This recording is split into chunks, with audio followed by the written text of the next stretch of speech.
Peksulineq usually has about 65 residents year-round. During Cultural Heritage Week, we bring in an additional 150 volunteers and students from all over the Chugach region. They come here and learn arts and crafts of the Alutiiq people. Peksulineq is our function that we have, reviving all of the pieces that we know of as our heritage, our culture. You get the opportunity to meet other family relatives and long-lost cousins and find new friends. I think it's important to the community because it brings everybody in, but it's also more important to the youth to give them a sense of culture of who they are and what their traditions were. Culture is always changing. It's important for future generations to recognize how our ancestors lived for thousands and thousands of years, and for a sense of identity for the people participating. In any city that you live in Anchorage or around Alaska, it's pretty westernized, and the culture is kind of, being lost. So as often as we can revive it and teach the young kids, we'll be saving it. The festival makes your heart feel good, seeing what they're doing every day. All the kids have a understanding as far as what I learned when I was that small also. We do beading, sewing, basket weaving, carving, jewelry making, subsistence, fishing, preparation, and processing. Most of them are traditional activities, and some of them are adapted to a more modern version of them. They may have evolved from hundreds of years ago. It's always an evolving culture. It's a living being. We have a lot of culture around the state, and maybe we could teach some more states to learn how. I get to learn about my culture, and I like exploring traditional stuff. I like it because it's important to carry on the traditions. It's important because the traditions have been slowly dying out throughout the years.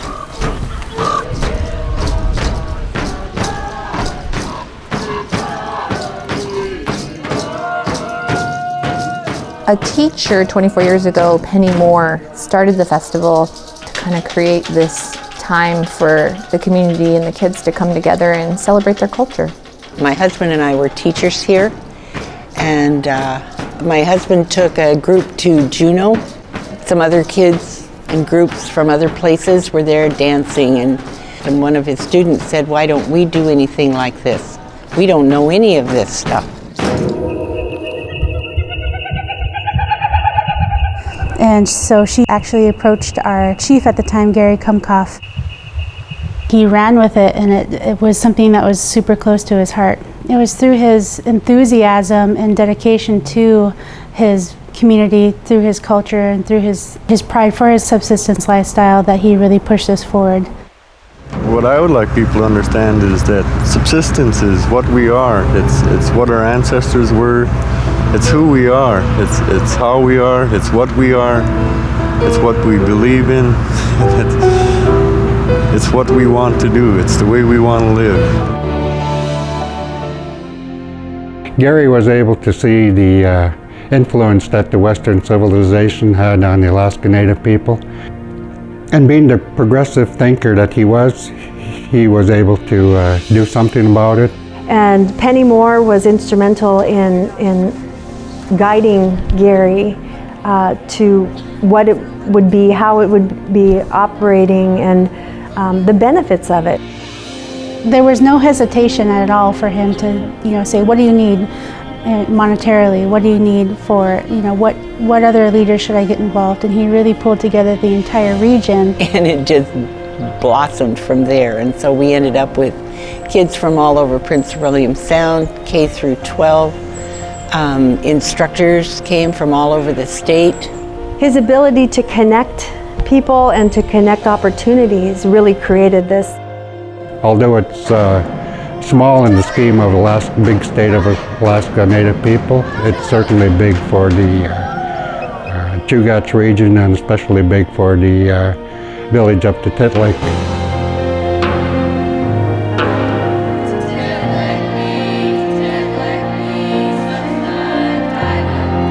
When it originally started, I was one of the chaperones for my children, and they were young at the time. Their children are now participating.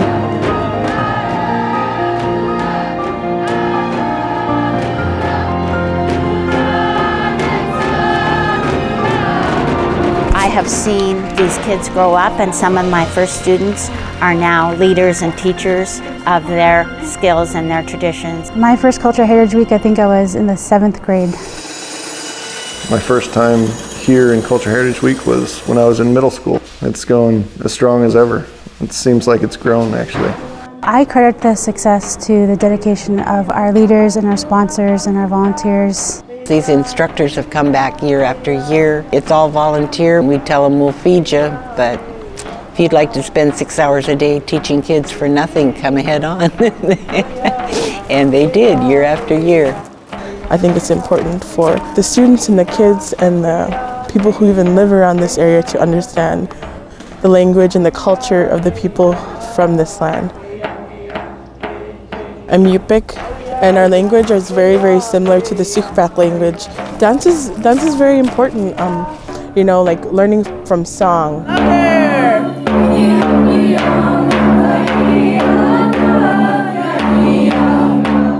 You learn about the story and the history, and you learn about the words that tell the story and how to tell the story in your language. You may not be able to, you know, fully speak your language, but you know, that's a start. And everyone needs to start somewhere, and this is the perfect way to start for all the younger kids.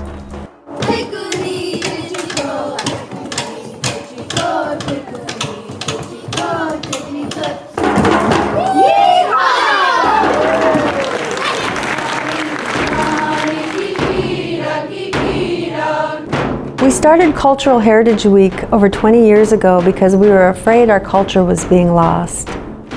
Today our culture is thriving in this community because of this festival. I like dance because drumming's probably my favorite part of it. My favorite class? That'd have to be beading class. As far as I can remember, everybody's always beaded things. We've learned how to bead and we've learned how to sew. Learning to sew is really important for not only for their like hand-eye coordination. It's very culturally relevant to learn how to sew. That's like probably one of the hardest classes for me because I've never sewed before. I think it's pretty good to learn about it so you can keep it up. Cultural Heritage is my favorite time of week because we get to play with friends and do fun stuff. It's a fun week where we could do all kinds of activities. Each of these kids, they want to be part of it every year. Our students are talking about Cultural Heritage Week in September. Everyone is here. Aunts, uncles, people they haven't seen all year long. Everybody from the Chugach region is included in the event. So we're not just Tititlik shareholders, we actually expand to Chugach shareholders, Chugach region, and the Chugach School District.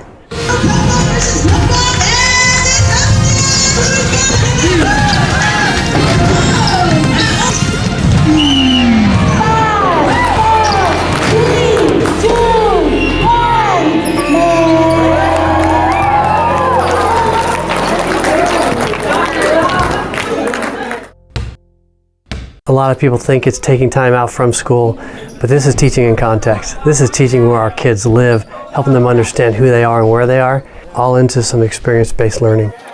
The cultural standards are embedded into our curriculum. These cultural standards were developed with the help and input of all of our communities so that our students' education is integrated with the culture.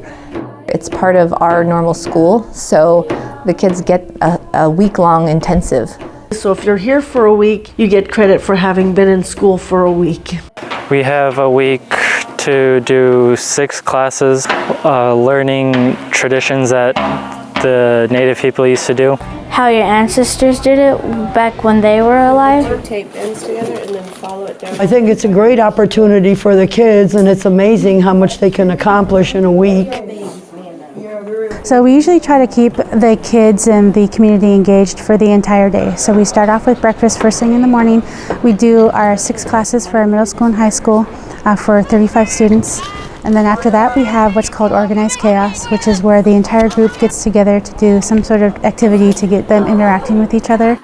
The kids are sleeping together and living together and learning together and eating together, doing chores together. That in and of itself is a great learning experience. It's an opportunity for students who oftentimes live in our small rural communities to get to see each other, socialize, and really have an opportunity to get to know each other better in a more intimate, close setting here in the village of Tititliq. The region is really small and our communities are really small, so the kids from the smaller villages and communities can come here and they make friends for life sometimes. My favorite part of Culture Heritage Week is probably seeing all my friends again from other villages.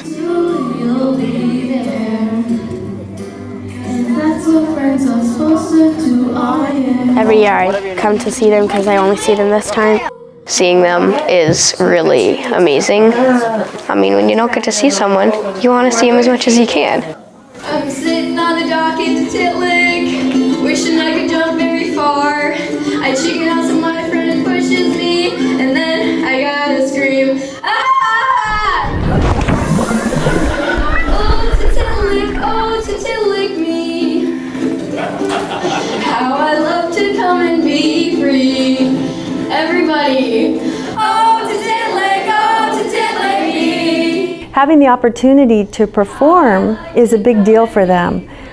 It's wonderful for the other kids that may not be as confident to see these kids that they are, same age with getting up and doing this, because then they try it.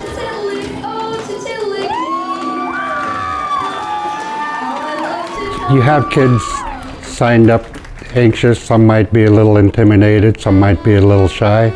They get up and do their singing or whatever they do. I think it really builds their confidence, builds their self-esteem. The whole gym applauds, they give high fives, they're walking out like rock stars. Give them a round of applause, that was amazing! The talent show is one of my favorite parts of the week. I love to see the students up there showcasing their talents, and in a way, the whole week is kind of revolved around sharing the arts and crafts of the Sukbyak people and our culture in Tititliq, and the talent show is a way that they can kind of show off their culture and their talents. My tradition is way different from your guys's. It's like really nice to learn new things from other people's culture and, like expand, your vision of the whole cultural and natives and everything. I'm meeting a lot of good friends too, having a lot of fun.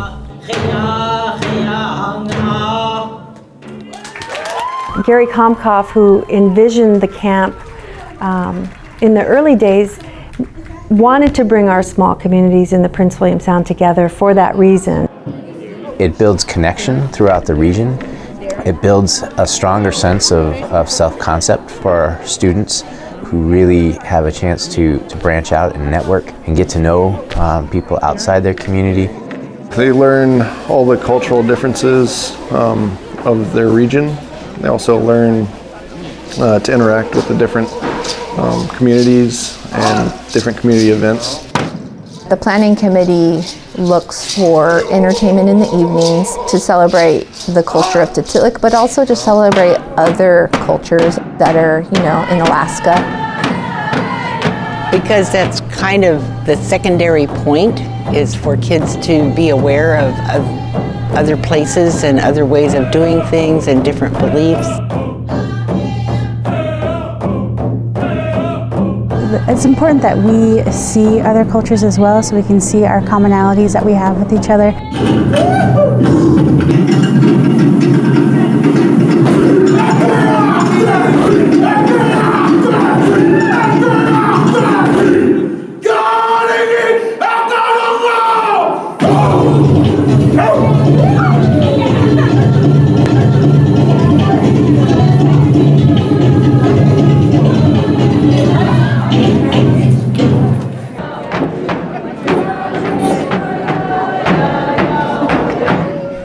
There's an awful lot that goes into it. A lot of planning.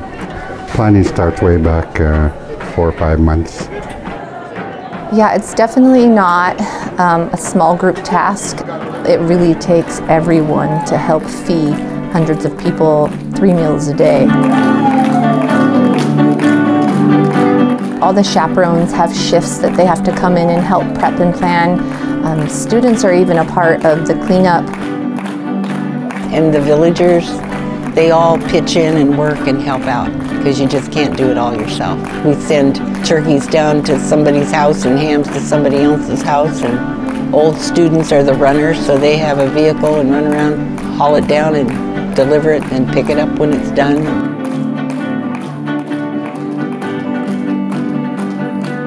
You know, it brings everybody together.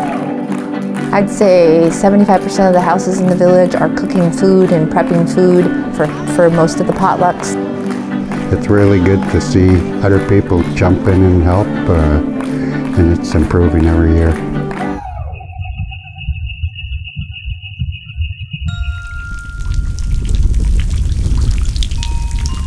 Sometimes our planes are delayed, and sometimes our performers are canceled for the evening. So logistics plays a huge role, and that's where most of the challenges come in. Titlik is not on the road system. You either have to fly or boat supplies in. You can't drive here, so it's either air or boat. So that's a challenge, making sure that you remember to order everything that you need because there's not a store around the corner. Nope, there's no stores, so there's a lot of planning that goes into it, and you know, getting all the food and freight here can be a challenge. And this is a lot of supplies, and we're talking thousands of pounds of food being shopped at different times and delivered here for just about 4 months straight, just supplies that need to come down here for our event. It's a lot of stuff to find a shelf for. Without all the help that we have, I don't think we can put it off like it's been happening. We couldn't do what we're doing now without support. Organizations that believe in this learning for our kids, we all rally together as partners to make this happen because we all realize the importance of it. We send out sponsorship requests, and a lot of big companies, Chugach is one of them. We have sponsors that donate monetary funds, but we also have other sister organizations. They donate a lot. So just for instance, NPR purchases all the food for the week. Another example is Alaska Air Transit donates all of the freight that we have up into the event for free. If it was just Titlik Corp doing it, it would be a lot smaller, and it wouldn't be as big as it is now. It has grown over the past decade, actually, and so now we cap our students off at 110 students because everybody is interested. Everybody wants to be engaged and participate in what we have to offer through this week, because it is an amazing once-in-a-lifetime opportunity to learn from our Sukbek artists and subsistence hunters and gatherers from our region. We need to know about plants that we can use. Our ancestors used nature. It's part of who we are. We need to understand who we are. It took me a while to figure out where I came from and everything. I'm really starting to learn about my own culture. The classes are pretty amazing. My favorite class is kayak making. This, in fact, is their boat. This is what was here. It's called an Anyak here in Titlik and Chiniga, the Chugach. It's called a palak when you're in Cordova. That's the Eyak language. These boats were up to 40 feet long. They were used a lot for transporting the families. They're also used for war, and they're used for whale hunting. Of those who can build this craft, there's maybe 4. Yes, I think they should know. I think they should know because they should get an idea, an appreciation of the, well, I'll just call it technology that the culture here has and developed in order to live here and survive here. The technology of these boats is actually very advanced. Quite frankly, I think it's superior to it. our manufactured kayaks and canoes are. They're better. The people here paddled these all the way to San Francisco and back. They're working for the Russians at Fort Ross. And a journey like that would be in the newspapers now, because that's something for an open boat. Getting in and out of the water, playing on the water, is part of the heritage. The boats that we're using are not like the Bidarkas that were used in the old days. We're using contemporary plastic boats. I've been kayaking here since 2012. We were invited to come for a night to participate. A storm rolled in and we couldn't leave because of the weather. And we stayed and we were welcome, and we haven't left since. I'm Kayak Mike and this is Ziggy. We're gonna entertain you in the style of a rap battle. I really just love sharing the joy, and especially for those that are new to it, to see them light up and take to being on the water. It is important that subsistence thrives in our culture, not through just the Chugach region, but also throughout Alaska Natives. Because so much of our culture has either died or is dying out, such as language, other traditional practices. But I believe that subsistence is one that has stayed strong throughout the entirety of Alaska.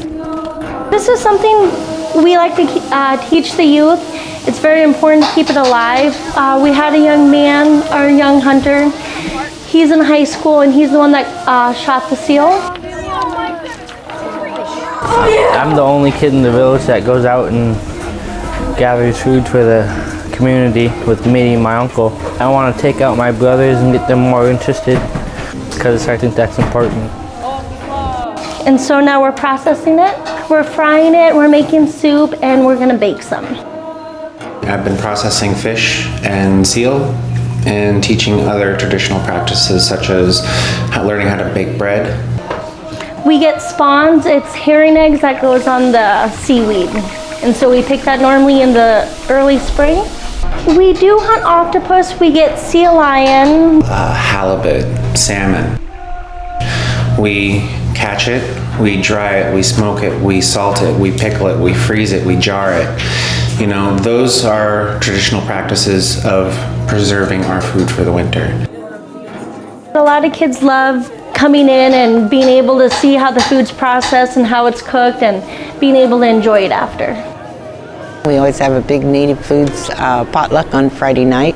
Fish and halibut and salmon, clams, whatever we can find they have for the native foods potluck, so kids from all over get to try all of those different things.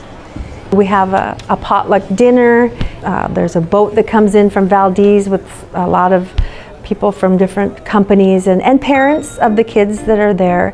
And it allows the sponsors of Cultural Heritage Week to come and look at the art and purchase some and take a piece of that back with them. Our sponsors get an awesome opportunity to see firsthand our students and their art and what we've been working on all week. There's beautiful artwork that gets donated. Normally the instructor will make a signature piece and donate that, and it'll normally go for a higher bid.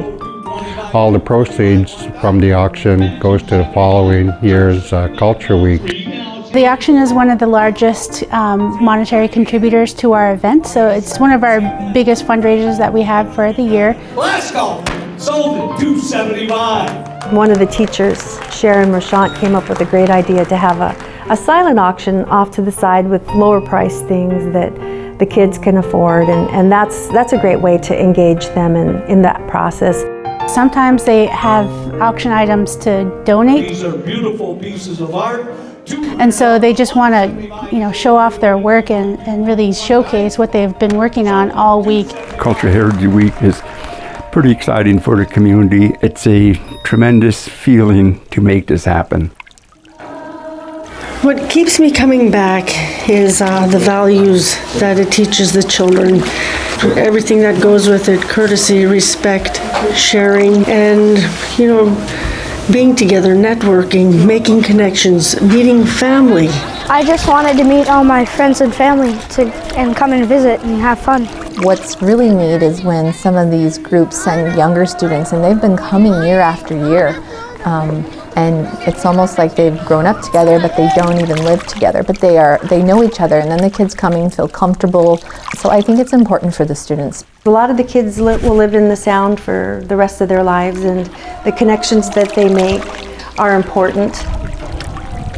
Students that come here for Cultural Heritage Week are making friendships that will last them a lifetime, and that will help them later on when they're networking and finding other jobs. It helps them bring knowledge and opportunity back into their own communities, as well as share about the things that make their communities such interesting and vibrant places to live. I'm proud to be here and be able to do this for them. All of the different tribes, I'm sure, have their way of doing things, and we're just trying to get them to get a basic idea of what it's all about. The young kids have to be planted and know where they came from. Even though the culture is changing, I don't think you should lose that identity. I think it's really important for the young kids. That's very important. I don't want to one day wake up and realize all my native is gone.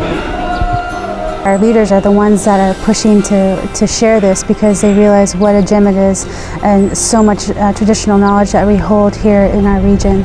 You know, Gary has since passed, but his legacy lives on for his vision. And the fact that Penny Moore still participates every year is just wonderful. It's valuable. Kids that have come to Cultural Heritage do native crafts all year long. There's not a lot of people out there that can pass them down. It's all a beautiful part for the community and all of the people that make it happen. It's a great event, and I'm honored to be a part of it. This was started years ago, so I'm really happy to help perpetuate it. This is a very important program that should never go away. This one has been going for so long and it's so strong. I've been going to Cultural Heritage Week ever since I was little. Because it's our tradition and I grew up around it. They're going to continue to make this happen.